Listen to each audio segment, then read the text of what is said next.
요즘 러시아와 우크라이나 간의 그 전쟁에서 굉장히 눈을 사로잡은 대목이 있었습니다.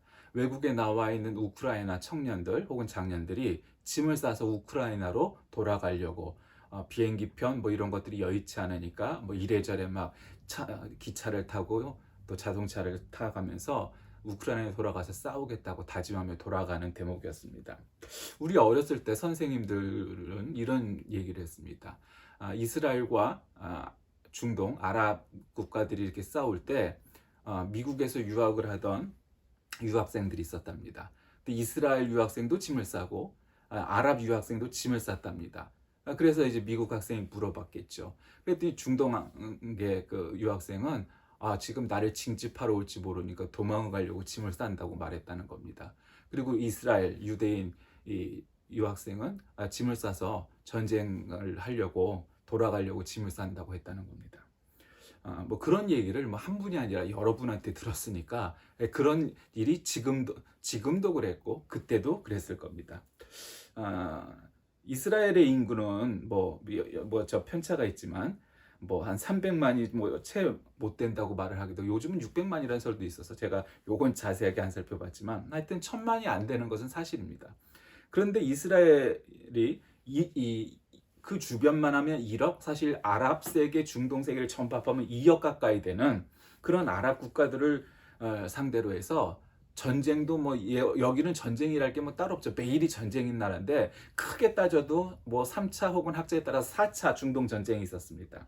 그 중에서 1967년 6.1 전쟁은 아주 뭐 유명한 전쟁이죠. 이 싸움에서 그 광대한 시나이 반도, 우리 성경에는 이제 시내 광야라고 나오지만 이 시나이 반도를 비롯해서 국토의 배 이상의 영역을 다 점령합니다. 그 중에서 가장 많은 영토를 잃게 된 이 땅이 이제 이집트니까 최신식 제트기부터 미사일까지 이스라엘의 여러 배가 되는 그러한 무기를 다 공급을 받았는데 아랍 세계로부터, 그럼에도 불구하고 실패했습니다. 그 까닭은 소련의 군사고문단이 이집트 사령관에게 뭐라고 가르쳤냐면 가장 유용한 전술은 후퇴를 거듭해서 적군을 아군의 영토 깊이 유인하라는 거죠. 여러분 아다시피 러시아는 나폴레옹 침공 때도 뭐 싸운 게 아니고 사실은 그냥 계속 뒤로 도망갔습니다. 근데 국토가 너무 넓으니까 지치고 지쳐서 나폴레옹이 그냥 철수해버리고 말게 되죠. 그러니까 그런 전략을, 러시아판 전략을 여기다 가르친 겁니다. 근데 그렇게 그 말대로 후퇴하다가 그냥 치명타를 입고 손을 들어서 신의 이 반도를 전부 다 빼앗겨 버렸습니다. 물론 이제 나중에 평화 모드가 형성되면서 그 땅은 돌려주면서, 그러나 평화 협정을 체결해서 그 이집트 대통령이 암살당하는 또 그런 일도 생겼었습니다. 어쨌든 이스라엘은 1948년도에 건국을 하면서 이 팔레스틴 해방기구 PLO와 또 아랍 세계 전부를 적으로 돌려서, 뭐 요즘도 심심하면은 뭐 이스라엘과 아랍 간에 뭐 미사일이 날아갔네, 무슨 뭐가 전쟁이 났네, 뭐 여러 가지 그런 일들이 그냥 그때 건국서부터 지금까지 뭐 70년 동안 계속해서 있습니다.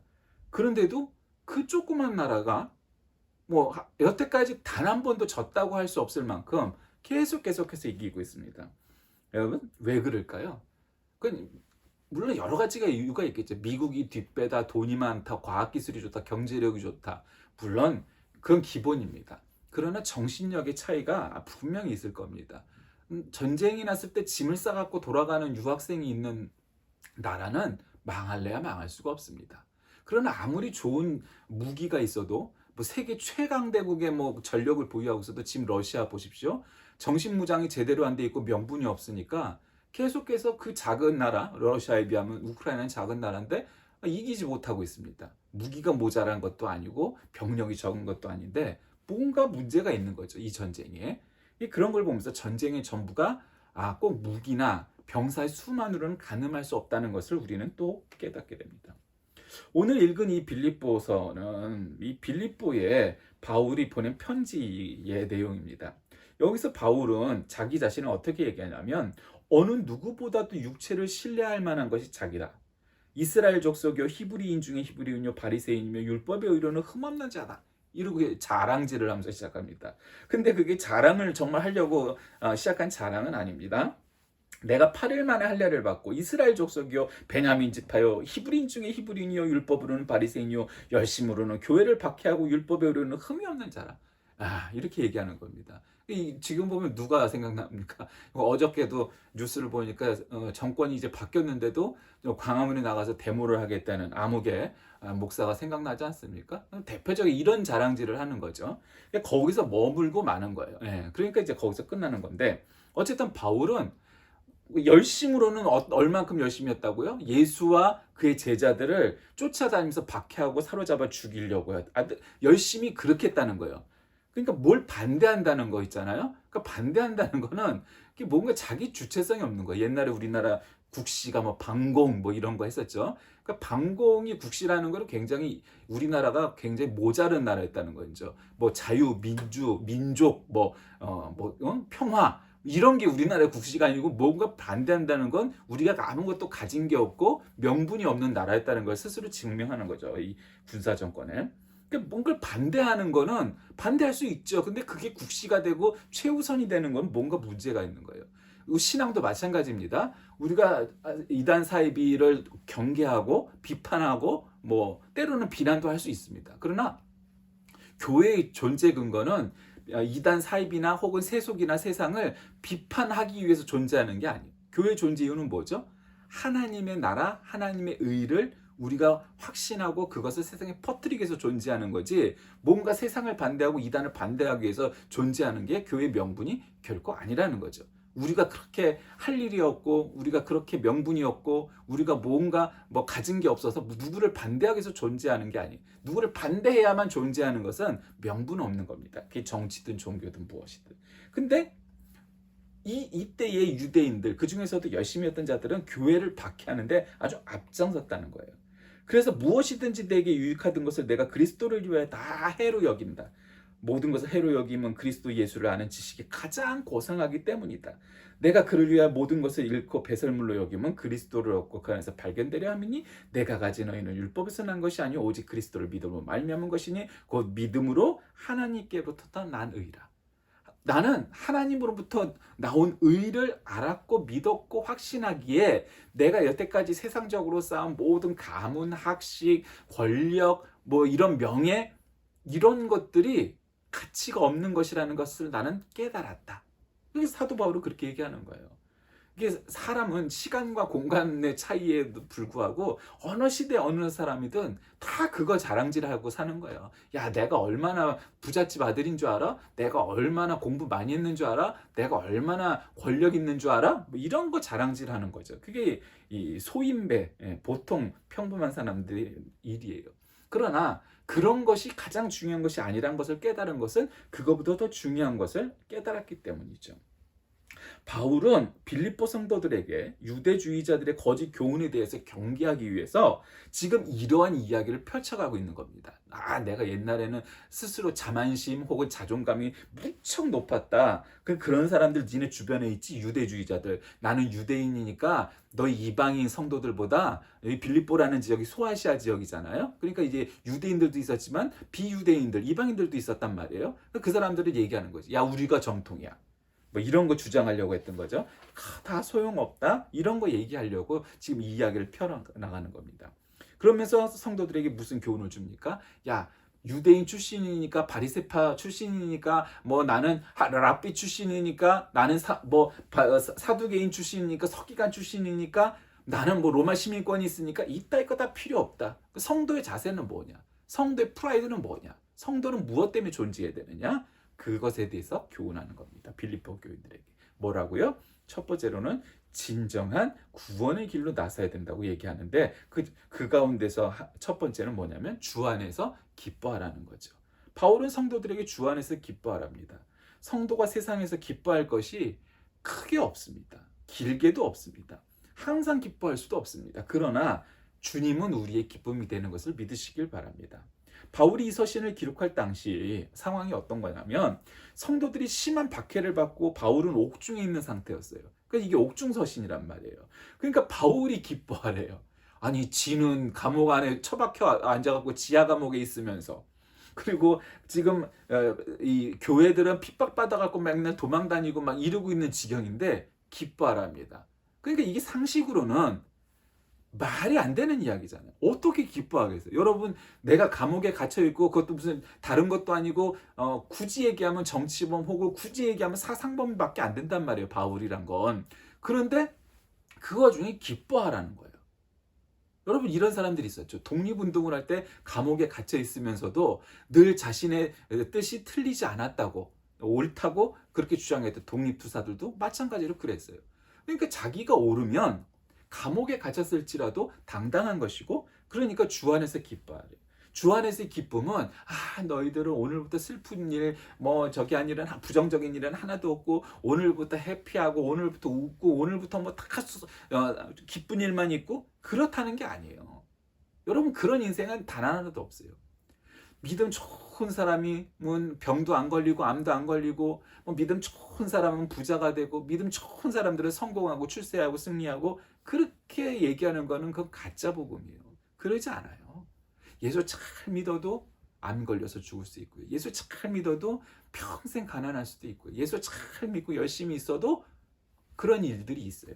그러나 문제는 뭐냐면, 믿음이 왜 중요하냐면 어떠한 조건과 환경 속에서도 진정한 믿음이 있는 성도의 자세는 그가 주님 안에 기쁨 가운데 거하게 된다는 거예요. 거할 수 있다는 거예요. 그런 확신을 갖는다는 거예요. 그렇게 정말 산다는 거예요. 바울은 성도들에게 또 개들을 상가고 행악하는 자들을 상가고 손을 할례당을 상가래요. 그러니까 지금 여기서 자기도 할례를 받았다. 당연히 유대인이니까.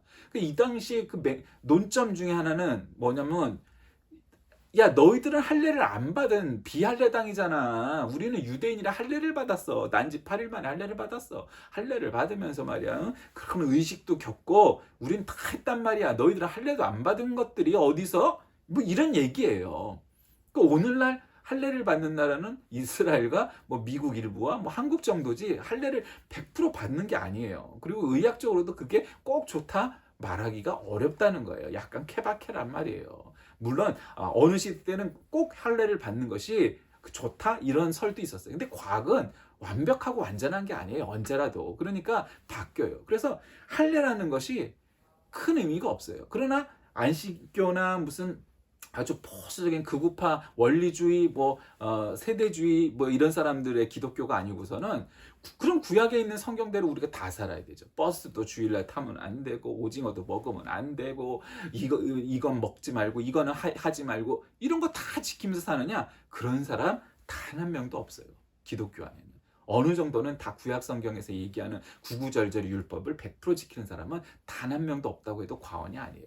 물론 퀘이커 교도들처럼 아직도 마차 끌고 미국 일부에서 그렇게 사는 사람들은 그렇게 하려고 노력을 하겠죠. 일단 지향점은 100% 그렇게 안 살아도. 그런 사람들 빼고는 현대에서는 그렇게 살래야 살 수가 없어요. 그렇게 살면 어떻게 되는 거예요? 결국 이스라엘 원리주의자들처럼 9.11 테러 일으키고 뭐 이렇게 하는 것들을 정당화하는 사람들을 변질되는 거예요. 그러니까 보수와 진보를 나누는 그 중에 하나가 결국 차이가 그거잖아요. 4,000년 전에, 2,000년 전에, 혹은 500년 전에 주장했던 이게 있죠. 우리를 만든 게 있잖아요. 구약 성경이 4,000년 전의 얘기고, 신약 성경이 2,000년 전 얘기고, 500년 전은 종교교육 때 얘기고, 뭐 이런 얘기들이잖아요. 그럼 그거를 1.1핵도 틀림없이 100% 말대로 문자대로 다 지키자, 이렇게 주장할 수도 있죠. 예, 그 자체가 나쁘진 않은 얘기예요. 뭐 틀리다고 볼 수는 없어요. 그러나 문제는 그거를 1.1핵도 어김없이 지킬 수 있는 사람은 세상에 단 한 명도 없어요. 그렇게 살 수가 없다는 거죠. 그 원칙과 정신은 지키되 현대화해야 되는 거죠. 성경에는 여성 목사나 여성 제자가 잘 안 나와요. 여성 제자가 없었다는 건 아니에요. 12제자 중에 여성이 없다는 거지. 뭐 70문도 중에는 뭐 여성이 늘 있었고, 예수님 주변에도 마리아 마르다 포함해서 기타 등이 있었어요. 그러니 여성 목사는 안 된다. 여성 장로는 안 된다. 이렇게 얘기하는 것은 옳지 않은 일이에요. 물론 문자적으로는 그게 옳아요. 그렇죠? 아니, 성경에도 여자가 없는데 왜 여자 목사를 세우고 여자 장로를 세워야 되느냐? 그렇게 주장할 수는 있어요. 그러나 그것이 설득력이 있거나 그것이 정말 해석학적으로 옳으냐? 그렇지는 않다는 거죠. 그것이 현대화되고 뭔가 현대 적응하기 위해서는 가능한 동원될 수 있는 그 성경의 정신과 흐름에서 크게 벗어나지 않는 한은 얼마든지 뭐든 할 수 있는 거예요. 그럼 우리의 예배가 성경의 예배냐? 아니요. 특히 한국 교회 예배들은 얼마나 많이 이게 축약이 돼 있는지, 성경이나 혹은 초대교회, 초기 교회 시대의 예배하고는 이건 비교할 수도 없을 만큼 간략화되고 단순화됐어요. 그럼 이게 옳으냐? 그것도 역시 마찬가지가 되는 거예요. 그러니까 그렇게 주장하기 시작하면은 그건 한두 끝도 없는 사상 싸움이 되기 때문에 그런 게 중요한 게 아니고, 중요한 건 할래냐 비할래냐가 아니라 그 정신을 지키고 그것을 위하여 나의 인생과 나의 생명과 나의 모든 것을 헌신하겠느냐 하는 거예요. 왜냐하면 육체는 신뢰할 수가 없다는 거예요. 바울이 오늘 이 자랑질을 한 까닭은 뭐냐면, 육체로 자랑한다면 자신도 자랑할 만하다. 나도 어떤 애 나도 부족하지 않다. 그렇게 얘기하는 거예요. 엄격한 유대주의 집안에서 모든 의식을 다 할례를 받고, 히브리인 중에 히브리인이고, 나는 그리스도의 또 사도로 부름을 받기 전에는 유대교 입장에서 교회를 핍박하는데 아주 앞장섰던 1등 그런 바리새인이다 이거죠. 그러나 예수를 만나고 나는 그것들은 걸 다 버렸다. 다 소용없더라. 왜? 오직 그리스도의 복음만이 진정한 구원의 길임을 깨달았기 때문이다. 모든 육체의 자랑거리들이 오히려 해가 됐더라. 그러니까 왜냐? 그리스도를 아는 지식만이 최고의 고상함이다. 이런 거. 모든 육체의 자랑거리들을 전부 배설물, 똥오줌으로 여기는 것은 그리스도를 아는 지식의 고상함이 최고다라는 것을 깨달았기 때문이다. 바울은 자신이 오직 그리스도 안에서 다시 발견되고, 그 주님 안에서만, 하나님 안에서만 내가 의미가 있는 거지, 인간이라는 것이 하나님과 관계없는 인생을 논하고 해서는 그 큰 의미 없다. 물론 하나님 없이, 복음 없이도 행복할 수 있죠. 또 나름 다른 사람들한테 칭찬받는 삶도 살 수 있어요. 그게 불가능하지 않아요. 얼마든지 가능해요. 그러나 문제는 새 생명이라고 우리가 표현하는 것은, 영생이라고 말하는 것은, 구원이라고 말하는 것은 예수님 말고는 그것을 대체할 수 있는 대체제가 없다는 거예요. 물론 좋은 종교도 있고 좋은 사상도 있고 많이 좋은 가르침들도 있겠죠. 그것이 참 기독교, 참 구원, 참 영생이 없다는 거예요.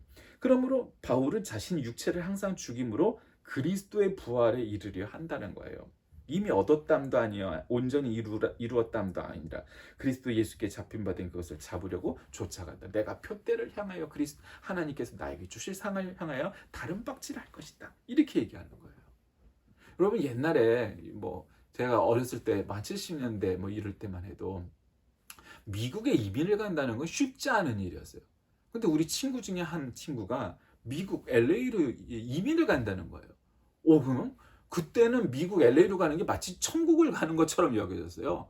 와, 미국으로 이민 간대. 근데 걔가 한 2년인가 있다가 잠깐 들르러 왔어요. 와, 그랬을 때 걔가 야구 모자도 쓰고 오고 물건도 갖고 그랬는데, 미제를 보니까 이건 정말 왓소리밖에 안 나는 거예요. 그때 70년 초중반만 해도 막 이렇게 미국 물건 미제, 일제 이러면 대단했어요. 근데 지금 여러분, 미제 문방구, 일제 문방구 주면 아이들이 와 좋다 이러겠어요?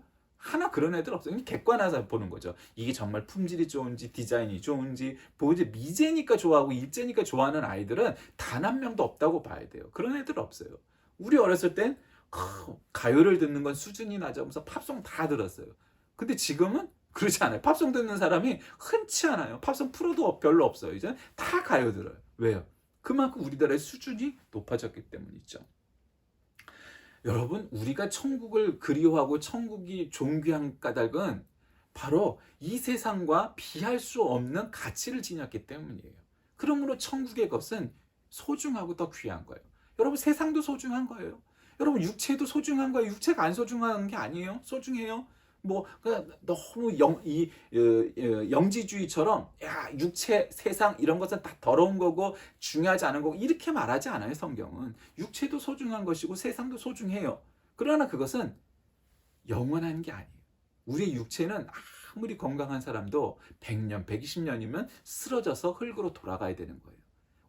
따라서 우리의 이 세상에서의 삶도 마치 그런 거예요. 이 세상이 소중해서 건강하게 오래 사는 거, 9988 이런 거 용어를 들이대면서 건강하게 살려고 노력하는 거 아주 좋은 일이에요. 나쁘지 않아요. 문제는 그리고 나서 어떻게 하겠느냐는 거예요. 그럼 우리가 그냥 죽으면은 우리는 원숭이에서 진화됐으니까 한 100년 건강하게 부자로 출세해갖고 잘 살다 가면은 그것은 성공한 인생이다? 그냥 그렇게 살면 되죠. 원숭이로부터 출발했으니까. 그 우리는 하나님으로부터 출발하는 사람들이잖아요. 우리는 하나님의 형상으로 지음받은 사람들. 그러니까 하늘로 다시 돌아간다고요. 우리 원숭이가 아니니까 지옥을 안 간단 말이에요. 그럼 어떻게 할 거예요? 천국의 것들이 소중하다는 것을 알아차려야 되죠. 그게 영민함이에요. 영적으로 예민한 거예요. 바울은 정말 세상적으로 똑똑한 사람이었고 잘난 사람이었는데 난놈이죠, 한마디로. 그런데 그냥 그 수준에서 머문 게 아니에요. 세상의 것만 아는 게 아니고 난생 처음 이 영적인 것을 접했을 때도 예수님을 만나서 예수님을 직접도 못 만났어요. 한마디로 인격적으로. 다메섹 도상으로 가다가 눈이 어두워지고 안 보이면서도 예수님을 만났어요, 영적으로. 그리고는 하나님이구나, 예수님이. 그거를 깨달은 거예요. 그리고 그리스도를 따르는 자가 된 거예요. 그래서 감히 예수님의 제자가 아니었음에도 사도라 부름을 받은 거예요. 신약 성경의 3분의 2가 사도 바울이 쓴 내용이 전부 성경책이 돼버린 거예요. 왜? 그만큼 그의 영향력, 그의 마음, 그의 믿음이 진짜라는 것을 증명을 하는 거죠. 여러분, 우리는 가끔 그런 목회나 설교를 하는 분들이 있어요. 여러분, 우리가 불신자와 변론하고 저거 됐을 때 우리들의 학식, 가문, 명예, 재산 등을 내세워서 봐라, 그런 내가 예수 믿으니까 잘 됐지. 그러면은 잘 안 되고 성공하지 못한 사람들은 자랑할 거리가 없냐고요? 그래서는 안 된다는 거예요. 우리가 자랑할 것은 그리스도의 십자가, 그리스도의 부활, 그리스도의 은혜, 그리스도의 구원 말고는 없는 거예요. 그렇다고 세상이 안 소중하고 세상에서 열심히 하지 말라는 의미가 아니라 그것도 소중하지만 그것보다 한 차원 높은 곳에 이 하늘의 것이 있다는 거죠. 신자의 자세를 가만 보면은 말은 복음 어쩌고 은혜 이러는데 결국은 더 이익이 되는 대로 쫓는 교회가 있고 그런 신자가 있어요. 그거는 세속적인 거예요. 여러분, 이익이 안 되더라도 하나님의 일은 감당해야 되는 거예요. 예를 들면 선교가 그런 것이죠. 가끔은 선교로 또 장사하는 사람도 있어요. 돈 없으면 한국에 와서 쭉 한두 달 돌고 또 돈 만들어 갖고 또 가요. 물론 필요하죠. 근데 가만 보면 그거를 거의 매년이나 2년에 한 번씩 와갖고 그런 선교사들도 있어요. 가만 보면 내가 이제 한번 나중에 보자, 그런 사람들이 있어요. 저 사람들의 묘지는 어디에 만들까? 꼭 선교지에 세우는 것이 항상 옳다고 볼 수는 없지만 적당한 때 은퇴해서 한국 가고 또 그 돈 남겨갖고 돌아와서 집 사고 땅 사고 그렇게 살까? 아니면 정말 그곳에 자기의 묘지를 만들까? 선교라는 것은 꼭 그래야 된다는 건 아니지만 정신만은 그곳에 자신의 무덤을 만들려고 가야 되는 거예요. 여러분, 그걸 우리가 어떻게 깨닫습니까? 양화진 외국인 선교사 묘지를 가면 우리가 알 수 있잖아요. 지금은 그냥 외국인 묘지라고 부르지만 옛날에는 그것이 선교사 묘지였어요. 이 땅에 선교사로 왔던 분들의 장점, 강점은 뭐예요? 물론 문제도 있었죠. 그러나 그 선교사들이 정말 잘한 일은 뭐냐면 많은 선교사들이, 초기 선교사들이 이곳에 무덤을 만들고 여기서 죽어버린 거예요. 그러니까 그들의 이름과 그들의 사명과 그들의 이 믿음이 영원히 이 땅에 남아버린 거예요. 그러니까 그게 정말 진짜 선교사가 된 거예요. 근데 만약에 내가 미국으로 돌아가고 캐나다로 돌아갔다면 그렇지 않았을 거예요. 그러니까 선교사라는 건 그런 거예요. 자신의 사역지에 뼈를 묻으러 가는 게 선교사지. 우리도 마찬가지. 우리들의 가정, 우리들의 학교, 우리들의 직장, 우리들의 교회, 우리들이 있는 삶의 현장 속에 우리의 뼈를 묻는 것이, 그것이 선교사와 사명자, 신자의 자세여야 되는 거예요. 사도 바울은 그러니까 내가 지금 이 와중에 옥중에 있으면서 너희들에게 기뻐하고 너희들이 어떤 믿음과 어떤 자세를 가지고 살아야 되느냐, 이렇게 지금 권면을 하면서 나는 자랑할 만한 사람이지만 너희들 앞에서 내가 이런 가문 출신이야, 내가 이만큼 신학을 공부했어, 내가 이만큼 권력이 있었어, 내가 로마 시민권이 있어서 그걸 자랑하느냐? 아니지 않느냐? 왜 자랑하지 않겠느냐? 그런 것들은 다 별 소용이 없는 것들이기 때문이다. 우리가 자랑할 것은 오직 예수, 오직 그리스도의 복음만이 우리들이 자랑할 거리라는 거예요.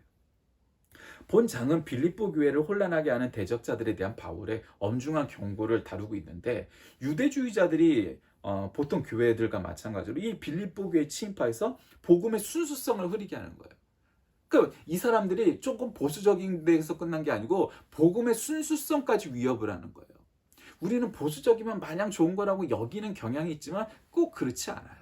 그러니까 복음의 순수성을 흐리는 것이 이 소위 말하는 극우파 유대주의자들이었던 거예요. 이게 바울은 그거 아니다.